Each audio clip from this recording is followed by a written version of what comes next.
Menkominfo Budi Aris Setiadi berjanji akan memberantas situs judi online sesuai dengan arahan Presiden Joko Widodo. Pasalnya judi online ini memang sudah sangat meresahkan masyarakat mengingat banyaknya dampak negatif dari judi online. Kita akan cek sejumlah datanya ini terkait dengan judi online ya. Kita akan kutip sejumlah data, ini data pertama dari Kominfo. Dari tahun 2018 sampai tahun 2023 ini adalah jumlah penemuan platform judi online. Kalau kita lihat datanya dari tahun 2018 sampai dengan tahun 2021 ini berkembang pesat ya. Yang kemudian ini ditemukan begitu platform judi online. Tahun 2018 masih 84.484 konten, berkurang di tahun 2019 sebesar 78.306 konten. Kita loncat langsung ke tahun 2021, ini adalah yang tertinggi di angka 204.917 konten.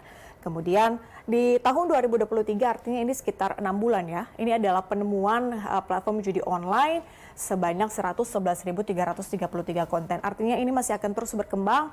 Kita akan lihat mungkin data sampai akhir tahun nanti atau mungkin kita akan update di tahun depan ya. Ini terkait dengan ini. Nah, kita akan lihat ini beberapa data ya. Loh, kenapa kemudian judi online ini dibilang tuh berbahaya ya, padahal kan itu udah main game, judi online, udah judi dapat cepet gitu ya, dapat duitnya. Tapi apa sih sebetulnya bahayanya dengan judi online?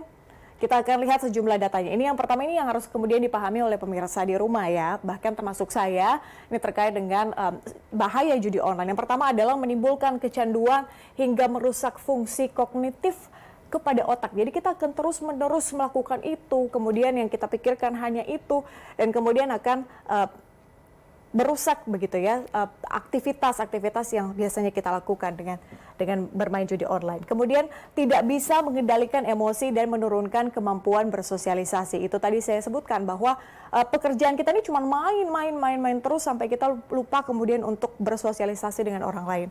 Ketiga adalah meningkatkan depresi. Kalau misalnya kita kalah, kita pengen main terus, kalah lagi, main terus. Nah, ini bisa berujung pada depresi ya. Itu mungkin salah satu contohnya. Kemudian adalah melemahkan kekuatan fisik dan bisa menimbulkan obesitas karena kurangnya aktif bergerak. Ini sudah pasti ya. Saya pikir juga pemirsa di rumah juga sudah memahami sejumlah bahaya judi online ini. Kita akan lihat selanjutnya. Jadi setelah mengetahui bahayanya, apa sih aturan begitu ya yang kemudian mengatur terkait dengan judi online ini, kita akan lihat ini aturan hukum judi online diancam pidana penjara paling lama adalah 4 tahun atau pidana denda paling banyak 10 juta rupiah. Ini berdasarkan pasal 303 bis ayat 1 KUHP. Oke, terakhir kita akan lihat nih sejumlah data atau mungkin paling tidak masukan begitu ya untuk saya dan juga untuk pemirsa ini terkait dengan cara menghindari diri dari judi online. Memperbanyak menghabiskan waktu dengan hal-hal positif, mungkin bisa berolahraga atau mungkin bertemu dengan sanak saudara begitu ya, bersosialisasi. Nah, kemudian adalah blokir semua akses yang akan membawa kita ke permainan judi online. Kita udah tahu nih jalur-jalurnya mana yang kira-kira akan membuat kita lebih dekat dengan judi online, akan lebih baik dan lebih bijaksana kalau kita memangkas itu. Kemudian pahami risiko berjudi seperti bisa menimbulkan depresi, kecanduan, dan juga lain-lain.